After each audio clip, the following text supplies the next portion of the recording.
Welcome to Dental Sleep in 5, Episode 5. Today's topic, Anterior Midpoint Discluding Stops for OSA Appliances. What's up with that? No disclosure, no vested interest in any appliance, device, or technology, maintain a sleep disorders dentistry practice, conduct research, and provide educational programs. The facility I work in is accredited by the ADSM, and the facility and all our programs follow AADSM guidelines. So anterior midpoint discluding stops for OSA oral appliances, what's up with that?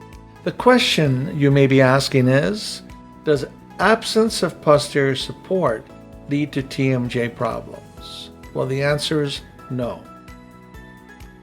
What's the benefit of an anterior midpoint discluding stop? Reduction in muscle activity. Masseter muscle activity is reduced by about 55%. Anterior temporalis muscle activity is reduced by about 75%. Can you think of a subset of patients that would benefit from this reduction in muscle activity on a nightly basis? So show me the science. In 1934, Costin proposed that posterior contact was necessary for joint support. Now, his work revolved around edentulous patients, and he was talking specifically about denture work. 1979, Highlander measured joint load in a dry skull while applying force at various points along the mandible. He proposed that the more posterior the contact, the lower the force to the joint. However, this was not tested in live patients and did not take into consideration muscle attachments and muscle physiology. In 1980, Highlander's concepts were referenced in an oral anatomy textbook, the main oral anatomy textbook of that decade. In 1992, Green published on biological basis for TMD clinical practice, citing Highlander. In 2006, Laskin and Green began the current trend in TMD disorder science. Highlander co-authored and co-edited their textbook. A lot of this has been hypothetical. Nitzen in 1994 actually did a test on live patients, demonstrating reduced intra-articular pressure with posterior contact. Now, what was compared was no splint versus posterior contact. There was no investigation of anterior contact. And what was postulated is that distalizing the bite force and shortening the resistance arm results in decreased force being directed towards the TMJ. Now, once again, anterior contact only was not investigated, only posterior contact versus no splint at all. So 1987, some work was done to evaluate EMGs and found that 75% reduction in anterior temporalis muscle activity and 55% reduction in masseter muscle activity the further forward the contact point was. And this large reduction in EMG occurred with contact being restricted to the central incisors. 2003, Ottori technically calculated joint load with finite element analysis, demonstrating that a shortened dental arch, which moved the contact point forward, lowered joint load.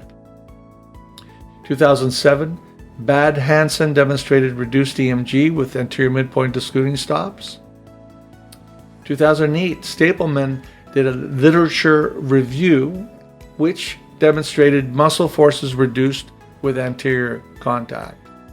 In 2011, Blumenfeld published provider-based survey, almost 6,000 patients with a type of anterior midpoint discluding stop appliance. High degree of success for treatment of orofacial pain with favorable patient outcomes using that device, and complications were very low.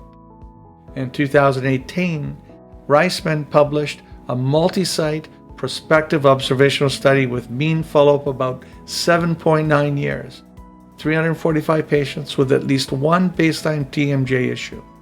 No significant effect of a shortened dental arch, in other words, more anterior contact on the progression of their TMJ disorder. So when do you use an anterior midpoint discluding stop? Now let's ask the question another way. When do you not use an anterior midpoint discluding stop?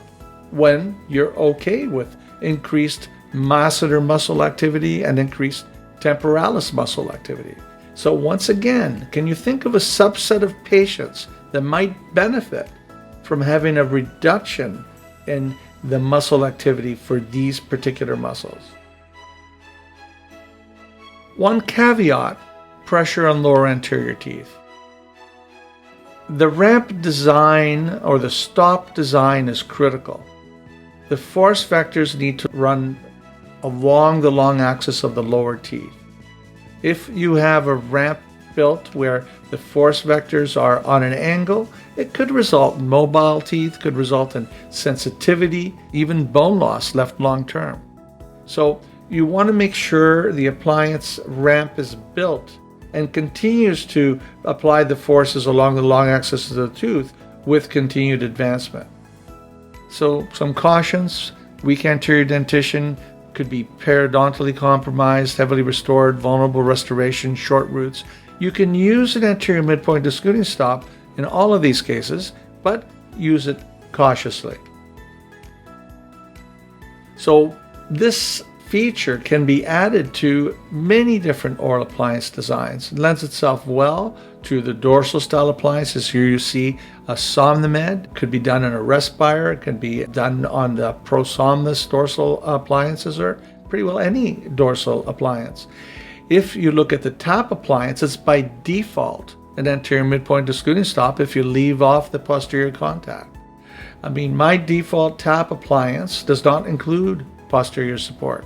I only add posterior support for that small subset of patients that tend to have an issue perhaps with maybe too much force on the front teeth.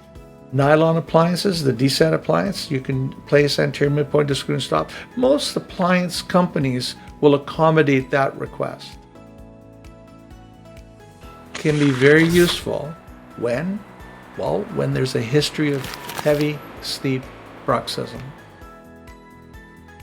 So a history of severe sleep bruxism, sore muscles in the morning from nocturnal clenching, history of tooth damage likely due to bruxism.